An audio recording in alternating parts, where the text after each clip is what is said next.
Halo.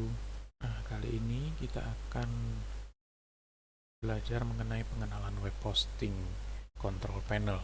Nah, di dalam web hosting control panel itu berguna untuk mengatur segala sesuatu yang berkaitan dengan web hosting, seperti domain management, email, file, database. Nah, ini ada beberapa tipe control panel. Jadi yang sering banyak digunakan itu adalah cPanel, terus kemudian Flask.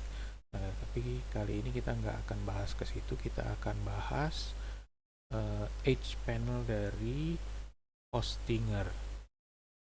Nah, untuk mengakses control panel, Anda mesti mengakses URL loginnya. Jadi habis URL login, di sini tinggal masukin username dan password. Habis itu klik masuk. Nah, di hPanel ini ada dua bagian. Yang satu adalah untuk hosting control panel, yang satu lagi adalah domain control panel untuk manage domainnya.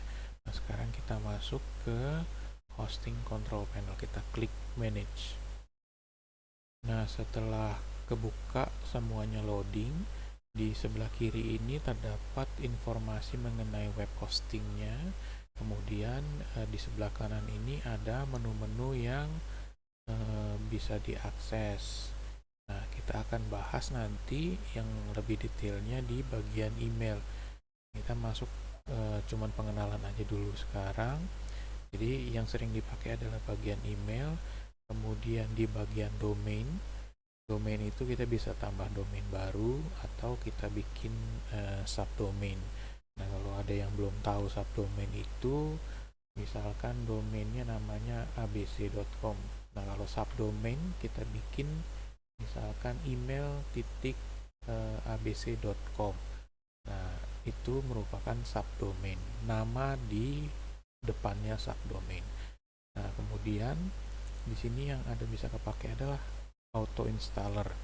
Auto installer itu berguna untuk mempermudah kita menginstal script yang misalkan yang sering kita pakai, kita mau install WordPress atau PHP-BB.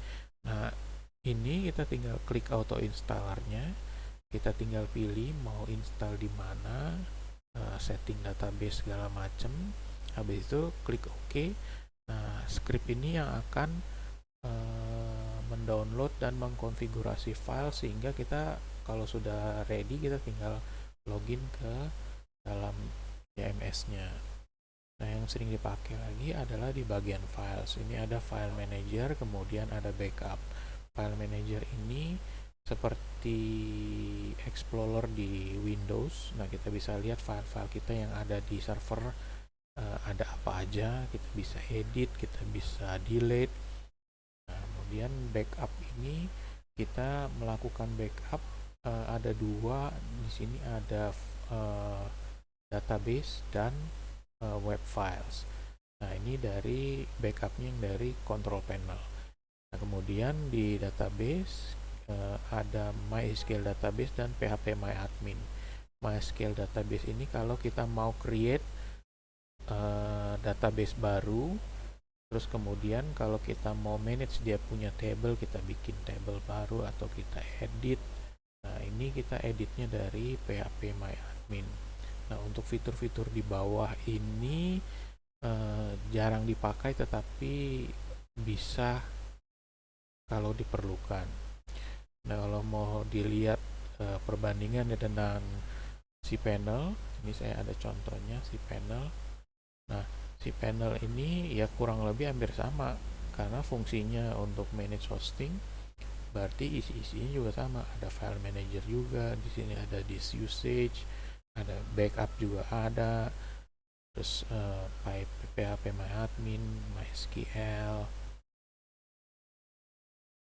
ada email juga. Nah, kurang lebih sih intinya sama untuk mengatur web hosting kita mau dibuat seperti apa. Oke, nanti kita masuk ke detailnya.